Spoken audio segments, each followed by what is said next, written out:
Puji Tuhan, haleluya, shalom, kawan-kawan dikasih Tuhan Yesus. Kembali lagi kita dalam program Bayap Hari.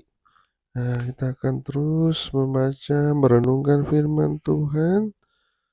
Biarlah kita semakin hari, semakin mengerti kebenaran firman Tuhan.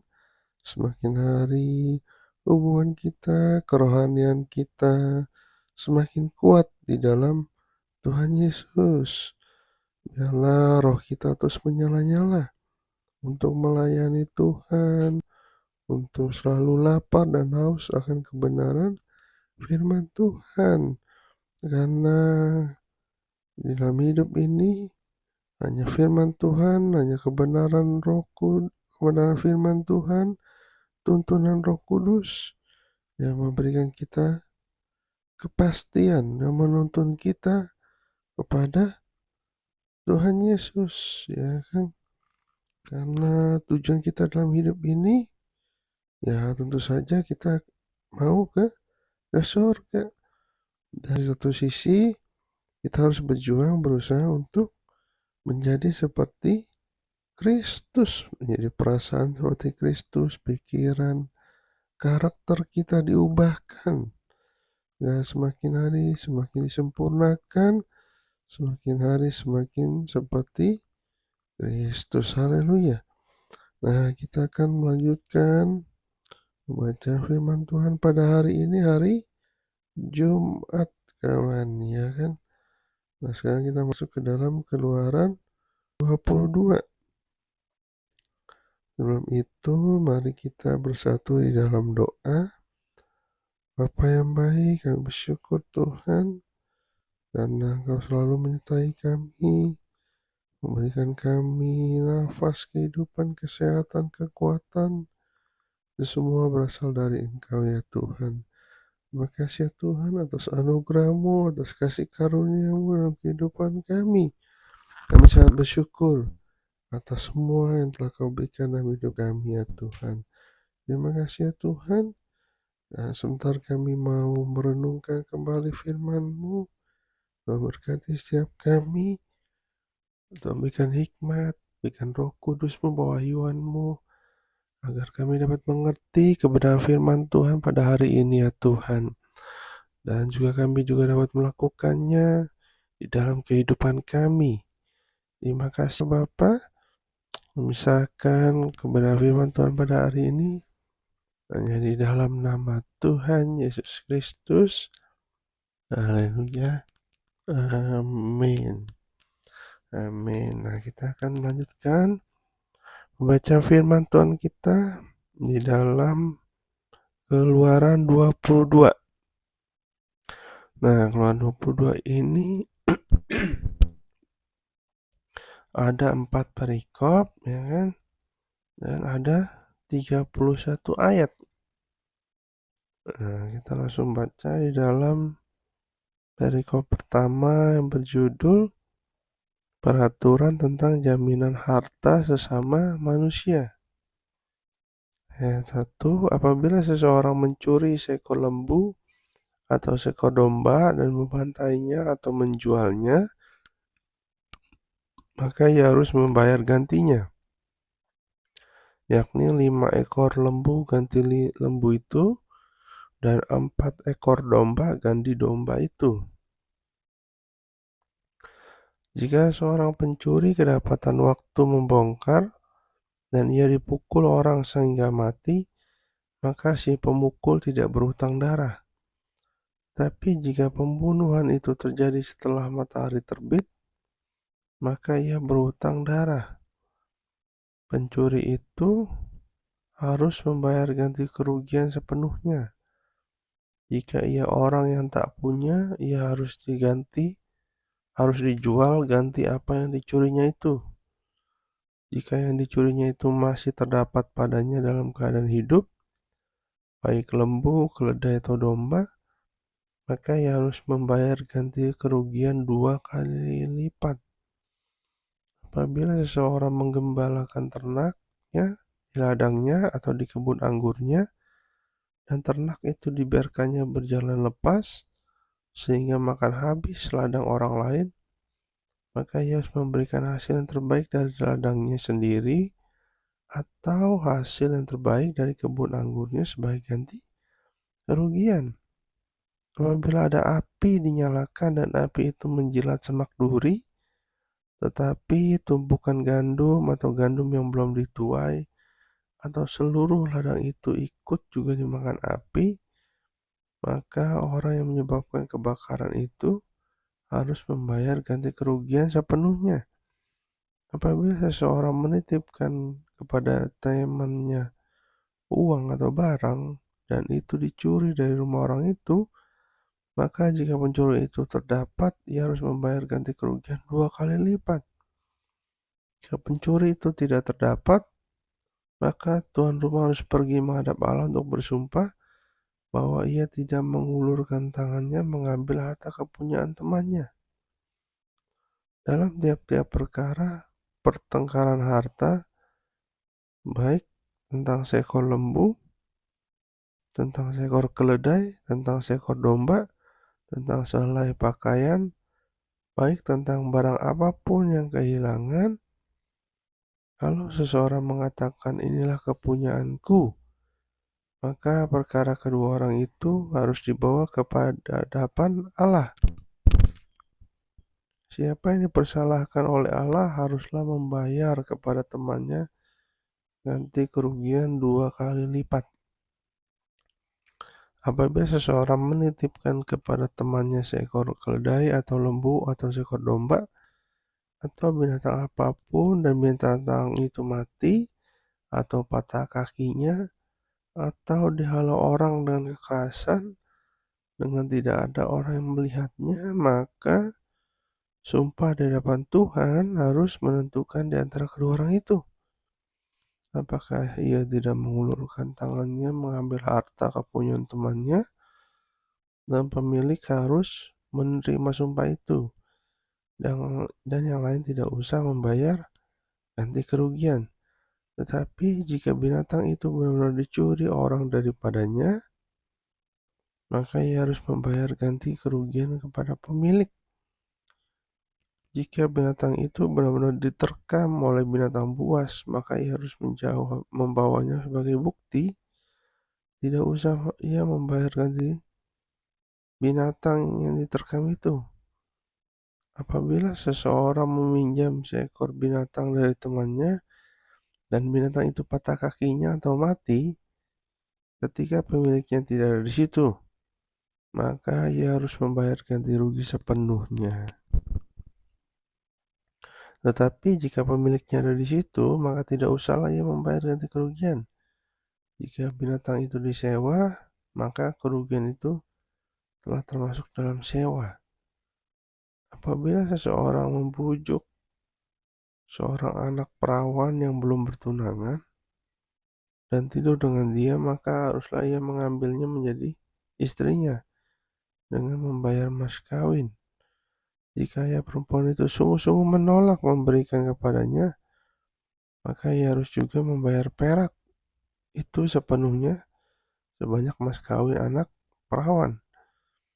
Nah, ini adalah ketentuan-ketentuan tentang harta, tentang jaminan harta sesama manusia. Jadi pada saat itu, pada zaman itu memang belum ada peraturan tentang harta. Maka dibuatlah peraturan harta, ya kan? Kalau zaman sekarang kan udah ada undang-undang, udah ada peraturan begitu banyak tentang harta keluarga, ya kan? Tentang sesama manusia, tentang harta suami istri, harta gono gini, ya kan? Maka sekarang suami istri ada pisah harta. Jadi memang sangat penting soal harta di dunia ini, ya kan? Kita ingat ada yang berkata, ada pepatah bilang kejatuhan seorang pria adalah harta, tahta, dan perempuan. Maka di dalam keluarga ada yang ribut-ribut tentang harta, perebutan tentang harta. Makanya harus ditentukan, harus dibuatkan peraturan seperti apa gitu ya kan, supaya tidak ada pertengkaran, tidak ada perselisihan di antara manusia itu. Nah, jadi hati-hati ketika kita menggunakan harta kita. Bahkan di sini ada binatang, keledai, lembu, domba, ya kan? Itu diatur semua kawan. Karena memang termasuk harta benda binatang-binatang tersebut. Jadi memang harus ada aturan-aturannya. Memang hidup kita bukan tergantung dari harta. Hidup kita tergantung kepada dari firman Tuhan, dari tuntunan Roh Kudus. Ketika kita sadar bahwa kita adalah anak-anaknya Tuhan Yesus, kita udah nggak pikirin lagi soal harta kawan. Karena semua disediakan oleh Tuhan sendiri. Jadi kita dalam Tuhan itu nggak ada berpikiran untung rugi. Kenapa? Kalau kita hitung-hitung berkat Tuhan, pasti kita lebih banyak berkatnya, lebih banyak untungnya. Ketika kita mungkin ditipu sama teman kita, ya kan? Sudah ikhlasin aja kawan. Kadang-kala ada teman kita pinjam nggak dibalikin. Jadi kita harus ikhlasin, ya kan? Karena itu bukan uang kita. Uang itu hanya titipan dari Tuhan ya. Kalau misalkan nggak ada resiko nggak mau dibayar ya nggak usah minjemin orang kawan. Ya kan simple aja. Jadi di dalam hidup kita nih, ketika ada orang yang mau minjem, kemudian kita mau kasih pinjem, ya paling enggak jangan mengharapkan kembali ya. Kalau dia bayar syukur, kalau enggak ya sudah gitu ya kan. Kalau kita nggak mau terima resiko itu nggak usah kasih pinjam uang. Saya pun sering seperti itu kawan, minjem uang tapi tidak dikembalikan. Tapi kita percaya bahwa ketika kita ikhlas, kita tulus membantu orang lain, berkat-berkat Tuhan yang lain akan kita terima ya kan. Jadi nggak usah pikirin soal harta, soal uang. Tapi tetap kita harus berjuang, bekerja dalam hidup ini ya kan. Karena kita masih di dalam dunia. Segala sesuatunya butuh uang. Tapi uang bukan segala-galanya dalam kehidupan kita. Nah, kita lanjutkan, yang perikop kedua adalah peraturan tentang dosa yang keji. Wah, luar biasa ini. Ayat 18, seorang ahli sihir perempuan janganlah engkau biarkan hidup. Siapapun yang tidur dengan seekor binatang, pastilah ia dihukum mati. Siapa yang mempersembahkan korban kepada Allah kecuali kepada Tuhan sendiri, haruslah ia ditumpas. Wah, berarti 3 ayat ini dosa yang keji di hadapan Tuhan. Seorang ahli sihir, ya kan, orang-orang pintar, dukun-dukun, kuasa-kuasa yang berhubungan dengan kuasa kegelapan, yang berhubungan dengan roh-roh orang mati. Janganlah engkau biarkan hidup. Wah, ini dosa yang keji kawan. Yang kedua dosa yang keji adalah siapa yang tidur dengan binatang. Ternyata Tuhan tahu ya kan. Tuhan tahu dari zaman dulu sudah ada yang tidur dengan seekor binatang. Apalagi zaman-zaman sekarang. Oh, kita lihat ada aja orang-orang ya kan yang tidur dengan binatang. Udah kayak binatang saja. Makanya di sini pastilah dihukum mati. Nah, tidur dengan seekor binatang juga bisa dikatakan memperkosa seperti binatang, kawan. Nah, itu dosa yang keji dalam hidup seseorang. Yang ketiga itu adalah mempersembahkan korban kepada Allah. Artinya apa? Sembahan berhala. Itu juga kekejian bagi Tuhan. Karena kita tahu bahwa Tuhan itu Tuhan yang cemburu, tidak suka diduakan. Nah, jadi biarlah kita sungguh-sungguh dalam Tuhan. Jangan kita harus selalu menjauhi dosa-dosa ini, pelanggaran-pelanggaran ini, ya kan? Supaya kita jangan mati, kerohanian kita mati. Jangan sampai kita ditinggalkan oleh Tuhan, oleh Roh Kudus. Biar kita tetap bersama-sama dengan Roh Kudus. Amin. Terus selanjutnya di perikop ketiga, peraturan tentang orang-orang yang tidak mampu, ayat 21. Janganlah kau tindas atau kau tekan seorang orang asing, sebab kamu pun dahulu adalah orang asing di tanah Mesir. Seseorang janda atau anak yatim janganlah kamu tindas. Jika engkau memang menindas mereka ini, tentulah aku akan mendengarkan seruan mereka. Jika mereka berseru-seru kepadaku dengan nyaring, maka murkaku akan bangkit, dan aku akan membunuh kamu dengan pedang, sehingga istri-istrimu menjadi janda dan anak-anakmu menjadi yatim. Jika engkau meminjamkan uang kepada salah seorang dari umatku, orang yang miskin di antaramu, maka janganlah engkau berlaku sebagai seorang penagih hutang terhadap dia. Janganlah kamu bebankan bunga uang kepadanya. Jika engkau sampai mengambil jubah temanmu sebagai gadai, maka haruslah engkau mengembalikannya kepadanya sebelum matahari terbenam. Sebab hanya itu saja penutup tubuhnya, itulah pembalut kulitnya. Apakah ia pergi tidur? Maka apabila ia berseru kepadaku, aku akan mendengarkannya, sebab aku ini pengasih. Nah, perikop yang ketiga tentang orang-orang yang tidak mampu. Nah, yang tadi sudah saya katakan, jika engkau meminjamkan uang kepada salah seorang dari umatku, yang orang miskin ini, jangan engkau sebagai seorang penagih hutang. Jangan kau bebankan bunga. Jadi artinya harus ikhlasin. Ya sudah, kita jadi jadi penolong saja buat orang itu. Apa sih, Tuhan akan memberikan berkatnya yang lain untuk kita, kawan, ya kan? Jadi di hadapan Tuhan jangan sampai ada hitung-hitungan.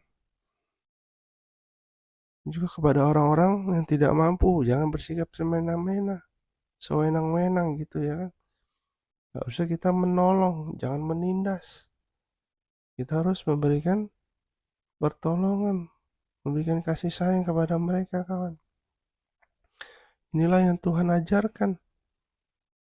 Karena ketika dia berdoa, pasti kan orang yang ditindas, orang yang tidak mampu, biasanya doanya tuh nggak macem-macem kan, kawan. Ya kan? Beda dengan orang-orang yang mungkin sudah kaya gitu kan. Orang-orang pinter pasti ada berbeda. Mungkin ada motivasi lain kadang-kala. Tapi kalau orang miskin, orang tidak mampu, biasanya doanya tulus. Makanya Allah, Tuhan akan mendengar doanya, menjawab doanya. Nah, hati-hati, ya kan? Karena di sini katakan sebab Tuhan itu pengasih. Jadi Tuhan tahu mana hati yang pura-pura, mana hati yang ikhlas, yang benar-benar tidak mampu. Jadi biarlah kita juga saling membantu, saling menolong. Ketika ada orang yang butuh bantuan dan kita bisa membantu, kita harus bantu, kawan. Karena di dalam firman Tuhan dikatakan, jika engkau bisa berbuat baik, tapi engkau tidak melakukannya, berarti engkau berdosa.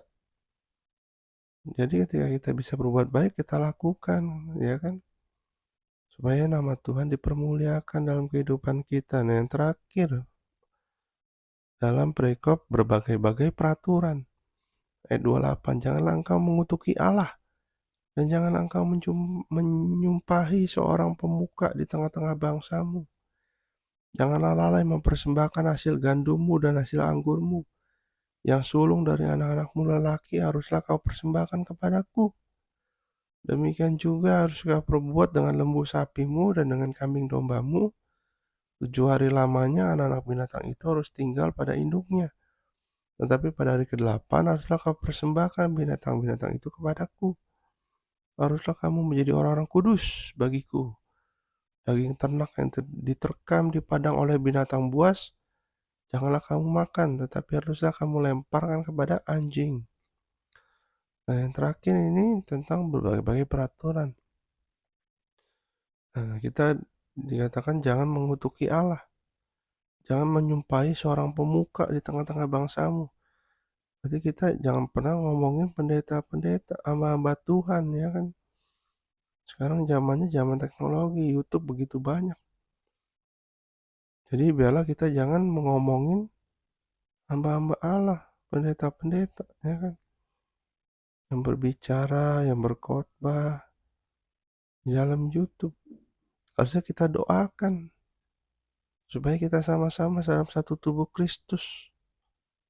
Untuk apa? Untuk memberitakan kebenaran firman Tuhan. Jangan kita omongin karena itu dosa kita sendiri, kawan. Iya kan? Biarlah kita saling mendukung, saling menghargai, bukan saling menyerang, saling menjelek-jelekan. Dan misalkan memang ada yang kesalahan, langsung ngomong kepada orangnya, kawan. Jangan di media sosial, karena itu tidak akan menjadi berkat. Kemudian juga di sini diajarkan untuk mempersembahkan. Kalau dulu kan gandum, hasil anggur, ya kan. Kalau sekarang itu saja mempersembahkan apa? Uang, tenaga kita, pikiran, ide-ide kreatif dalam melayani Tuhan, dalam gereja mungkin. Kita memberikan kepada orang-orang miskin, anak-anak yatim piatu, ya kan, kawan? Ya itu tugas kita supaya kita saling berbagi, mempersembahkan korban, mempersembahkan untuk Tuhan. Jangan lupa ada perpuluhan juga. Nah, ini adalah yang sulung dari anak-anakmu lelaki. Jadi ada persembahan sulung juga, kawan. Jadi kita harus mempersembahkan itu. Itu bukan untuk kekayaan Tuhan, bukan untuk kekayaan gereja misalkan. Bukan untuk hal-hal yang lain, tapi inilah yang Tuhan kehendaki supaya kita dapat mengerti, kita dapat ambil bagian dalam pekerjaan Tuhan, dalam pelayanan Tuhan untuk membawa jiwa-jiwa bagi kemuliaan Tuhan. Amin, kawan kan? Nah, jadi kita belajar untuk selalu mempersembahkan dan tidak mengecewakan Tuhan Yesus, supaya kita tidak penyembah-penyembah berhala di luar Tuhan. Kita harus sungguh-sungguh di dalam Tuhan. Nah, kita sudah belajar. Mari kita sungguh-sungguh. Semua peraturan, semua firman Allah dibuat untuk dipatuhi, untuk dilakukan dengan segenap hati, agar hidup kita berkenan di hadapan Tuhan. Dan kita akan mempermuliakan Tuhan dalam hidup kita. Mari kita bersatu di dalam doa. Bapa yang baik, kami bersyukur Tuhan atas renungan singkat pada hari ini. Tuhan memberkati setiap kami, agar renungan ini dapat tertanam, bertumbuh, berakar, berbuah dalam kehidupan kami. Sehingga kami dapat menyadari bahwa apapun yang kami lakukan, apapun yang kami persembahkan, itu hanya untuk Engkau Yesus. Karena Engkau telah terlebih dahulu berbuat baik kepada kami, berbuat luar biasa karena kasih-Mu, anugerah-Mu, sehingga Engkau menjanjikan kami keselamatan di sorga nanti, ya Tuhan. Dan Engkau juga berjanji akan menyertai kami sampai pada akhir zaman. Dan ketika kami hitung-hitung berkat-berkat-Mu luar biasa ya Tuhan dalam kehidupan kami. Sehingga kami tidak mau hitung-hitungan. Kami tidak mau menjadi orang yang pelit, menjadi orang yang tidak loyal untuk melayani Engkau, untuk berbagi kepada saudara-saudara kami yang sedang kesulitan. Biarlah kami mau belajar untuk mempersembahkan yang terbaik, bahkan kami mempersembahkan tubuh, jiwa, dan roh kami hanya untuk memuliakan nama-Mu saja ya Tuhan. Makasih ya Tuhan, karena dalam hidup kami semua hanya karena anugerah-Mu, semua karena pemberian Engkau ya Tuhan. Karena tidak ada yang kebetulan di dalam dunia ini, semua ada di dalam rencana-Mu, ada di dalam kehendak-Mu dalam kehidupan kami. Terima kasih Tuhan, Kau begitu baik dalam kehidupan kami. Berkati setiap kami dalam pekerjaan, dalam usaha, dalam sekolah, kuliah, ibu rumah tangga, apapun yang kami lakukan, Tuhan Yesus yang memberkati kami. Ajar kami untuk dimanapun kami berada, selalu memberitakan firman-Mu, selalu menjadi teladan, selalu dapat melakukan yang terbaik untuk kemuliaan bagi nama-Mu ya Tuhan. Kami tidak mau menjadi batu sandungan, kami tidak mau menjadi provokator ya Tuhan. Biarlah kami selalu memuliakan nama-Mu saja. Terima kasih Tuhan Yesus. Berkati juga setiap pelayanan kami, setiap apa yang kami lakukan dalam kehidupan kami. Kami serahkan hari ini dalam tangan-Mu Tuhan.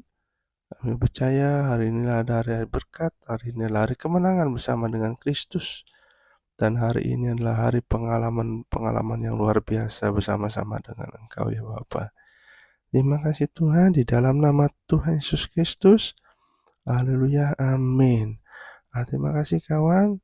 Kita sudah merenungkan firman Tuhan, kita sudah membaca Alkitab. Biarlah kita semakin kuat, iman kita semakin bertumbuh. Dan sungguh-sungguh di dalam Tuhan Yesus. Terima kasih, Tuhan Yesus memberkati kita semua. Bye.